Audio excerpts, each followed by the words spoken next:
Você enxerga a morte como algo natural? Olá pessoal, meu nome é Júnior Rodrigues e hoje eu quero falar com vocês aqui daquilo que está em Romanos 5. Romanos 5, ele está falando aqui, continua naquela argumentação de Paulo, falando sobre a justificação pela fé, como que nós somos salvos através da obra de Cristo. E então aqui no versículo 6 ele começa a falar o seguinte: porque Cristo, quando nós ainda éramos fracos, morreu a seu tempo pelos ímpios. Dificilmente alguém morreria por um justo, embora por uma pessoa boa alguém tenha a coragem para morrer. Mas Deus prova o seu próprio amor para conosco pelo fato de Cristo ter morrido por nós quando ainda éramos pecadores. Logo, muito mais agora, sendo justificados pelo seu sangue, seremos por ele salvos da ira. Porque se nós, quando inimigos, fomos reconciliados com Deus, mediante a morte do seu Filho, muito mais, estando já reconciliados, seremos salvos pela sua vida. E não apenas isto, mas também nos gloriamos em Deus por meio do nosso Senhor Jesus Cristo, mediante o qual recebemos agora a reconciliação. Portanto, assim como por um só homem entrou o pecado no mundo, e pelo pecado veio a morte, assim também a morte passou para toda a humanidade, porque todos pecaram. Então aqui a gente vê que Paulo está argumentando aqui sobre a vivificação que a gente recebe através da morte de Cristo, através da obra e do sacrifício de Jesus.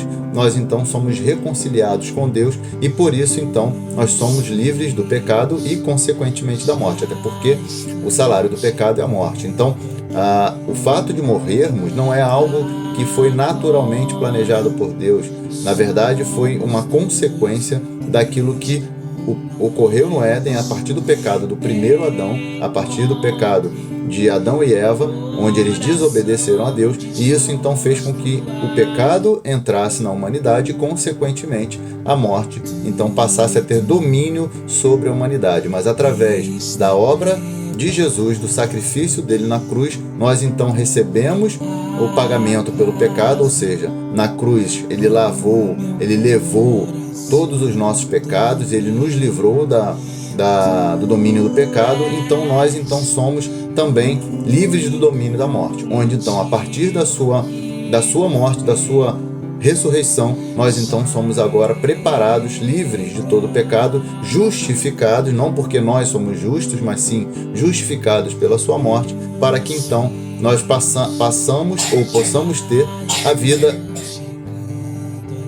para que nós então possamos ter a vida eterna, para que nós possamos então alcançar essa ressurreição e ter a vida eterna com Cristo. Então, somente através da crença em Jesus e na sua obra concluída na cruz é que nós podemos ser salvos, nós podemos alcançar essa justificação que vem pela fé e a vida eterna através da morte de Jesus, para que nós possamos então vivermos eternamente com Ele. A palavra de Deus diz que nós iremos ressuscitar na sua vinda e com Ele nós reinaremos durante 1000 anos e estaremos com Ele eternamente. A palavra diz que nós não nos separaremos mais, porque o que o pecado e a morte fazem é a separação do homem com Deus. E Jesus, através da sua obra, ele reconcilia nós com Deus e faz com que então nós passemos a ter a vida eterna. Então que a gente tenha isso em mente hoje e que possamos também levar essa palavra a outras pessoas, que Jesus é o único caminho, a verdade e a vida. Não há outra forma